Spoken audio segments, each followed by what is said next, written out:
হুড়মুড় শব্দ হওয়া লাগছে, ধুলায় অন্ধকার, কিন্তু আমরা বুঝতে পারছি ধোঁয়া।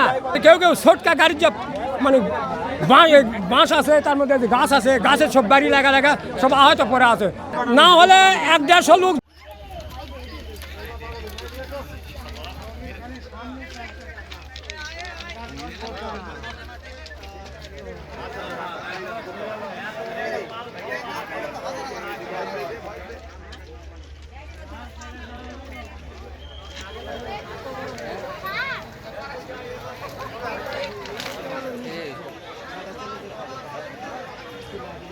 যখন শব্দ হওয়া লাগছে, হুড়মুড় শব্দ হওয়া লাগছে, শোনো আমরা গ্রামের সবাই বার আছি, কেউ আমি তো 2-3টা বালতি নিয়ে আলছি, ঠিক মতো গাড়িতে আগুন ধরছে, কিন্তু ধোঁয়ায় অন্ধকার হয়ে গেছে, কিন্তু ধুলায় অন্ধকার, কিন্তু আমরা বুঝতে পারছি ধোঁয়া।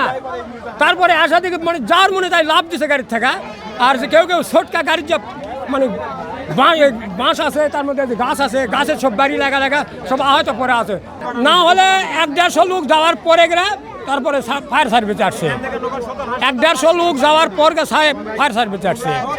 আর আমি আসা যখন আমরা আসছি, তখন নিচের পক্ষে 50 জন শুয়ে আছে, মানে আহত হয়ে আছে। তখন আমরা ওরা ঘাড়ত করে 2-3 মিলে ঘাড়ত কেনা সব এই খোলার উপরে নিয়ে আসে, তখন আমরা ওই মাথার পানি দিই।